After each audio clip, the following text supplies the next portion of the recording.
You are listening to the audio production of Smaller Treatises of St. Augustine,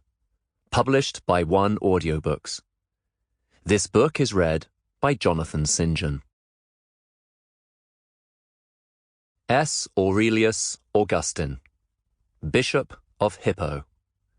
on instructing the unlearned.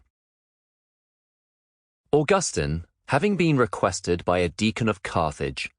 undertakes to teach the art of catechizing,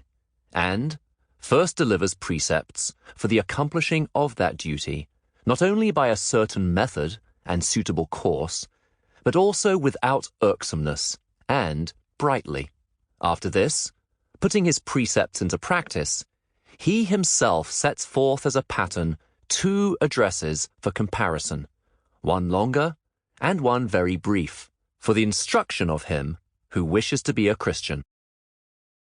1. You have asked me, brother Diogratius, to write you something about instructing the unlearned, which might be of use to you.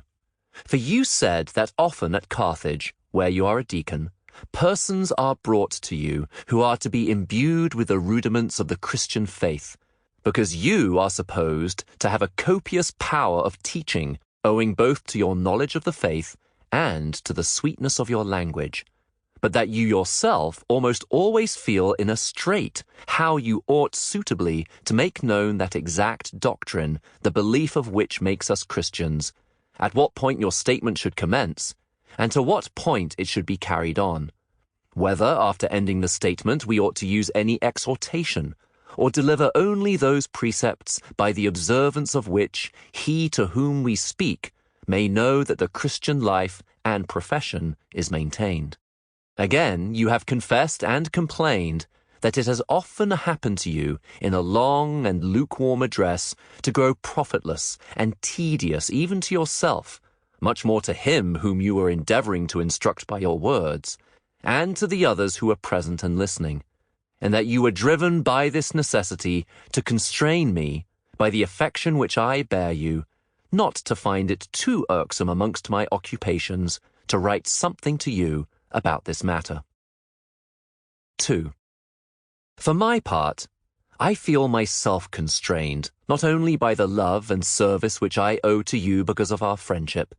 but also by that which I owe generally to the Church our mother, if by any help of mine, which, through the bounty of our Lord, I am able to render, that same Lord commands me to assist those whom he has made my brethren, by no means to refuse, but rather to undertake it with a ready and devoted will. For the more widely I wish the Lord's treasure to be distributed, so much the more is it my duty, if I perceive that the stewards, my fellow servants, feel any difficulty in distributing it, to do all that is in my power, that they may be able to perform easily and readily what they diligently and zealously desire. 3. But as to what pertains specially to your own feeling about yourself, I would not have you be moved because your language has often appeared to you poor and wearisome, for it may be that it did not seem so to him whom you were instructing, but because you were wishing that something better should be listened to, what you were saying appeared unworthy of the ears of others. For my own discourse is almost always unsatisfactory to myself, for I am desirous of something better, which I often enjoy in my mind before I begin to express it in words aloud, and when I have only been able to express it less well than it is known to me,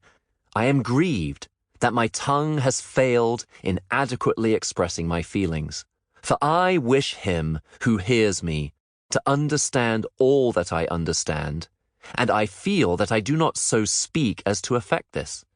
chiefly because that inward perception, as by a rapid flash, spreads over the mind,